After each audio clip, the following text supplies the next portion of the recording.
Les carrés font partie de la famille des rectangles. C'est quelque chose qui est très très vrai, mais qui est un petit peu compliqué à comprendre pour des élèves de 6e au départ. La plupart du temps, quand on vous demande de tracer un quadrilatère, donc 4 côtés, qui a 4 angles droits, vous faites un carré.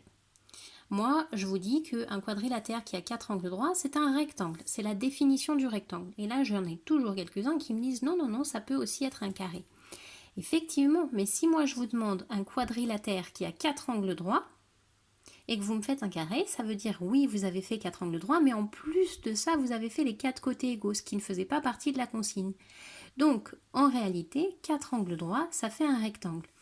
Mais le carré, il fait partie de la famille des rectangles. Alors pour bien vous expliquer ça, quand on est en classe tous les ans, je raconte une petite histoire. Bon ben là on est confiné, donc il va falloir que je trouve une autre chose. Donc je vais vous faire une petite histoire ici. J'ai sur mon bureau un coin super, un coin où tout le monde adore venir puisque on peut y manger des petits hamburgers avec ses amis, on peut boire une tasse de thé, il fait beau, il y a des petites fleurs, on peut écouter de la musique. Ce coin de mon bureau, je l'ai bloqué.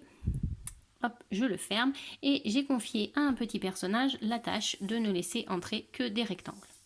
Hop, ce coin-là est réservé aux rectangles, donc elle a la responsabilité de ne laisser passer que des rectangles. Donc je lui explique, un rectangle est un quadrilatère qui a 4 angles droits.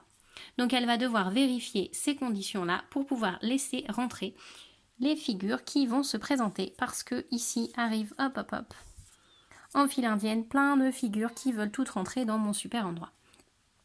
Donc elle va faire la sélection. Lui, il arrive, toc toc, bonjour, je voudrais rentrer. Il a 4 côtés, il a 4 angles droits, c'est un rectangle, il rentre. Toc toc, je voudrais rentrer. Bon bah lui, c'est même pas un polygone, donc hop, dehors. Celui-ci, il a bien les 4 côtés, mais pas d'angle droit. Hop, dehors.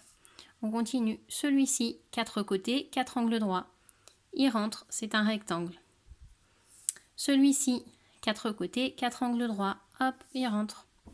On continue. Celui-ci, il a 4 côtés, mais il n'a pas d'angle droit, ça marche pas. Celui-ci, 4 côtés, 4 angles droits. Toi, tu rentres. Hop, il m'en reste encore un petit peu. Toc, toc. Toi, tu n'es même pas un quadrilatère. 3 côtés, triangle, dehors. Toi, tu es un quadrilatère, mais t'as pas 4 angles droits. Dehors.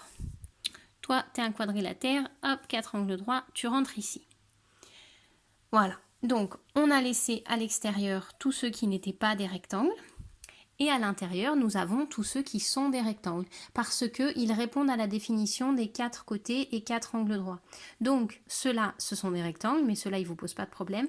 Ceux-là, ils répondent à la définition, donc ce sont aussi des rectangles.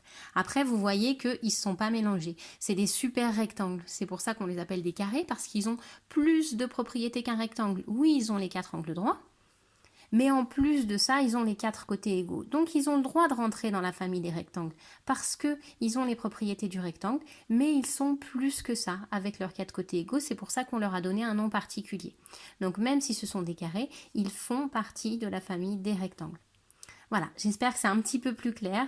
En 6e, c'est pas une obligation d'avoir tout compris dans les détails. Ce qui compte, c'est d'avoir bien appris la définition. Un rectangle, c'est un quadrilatère qui a 4 angles droits, point.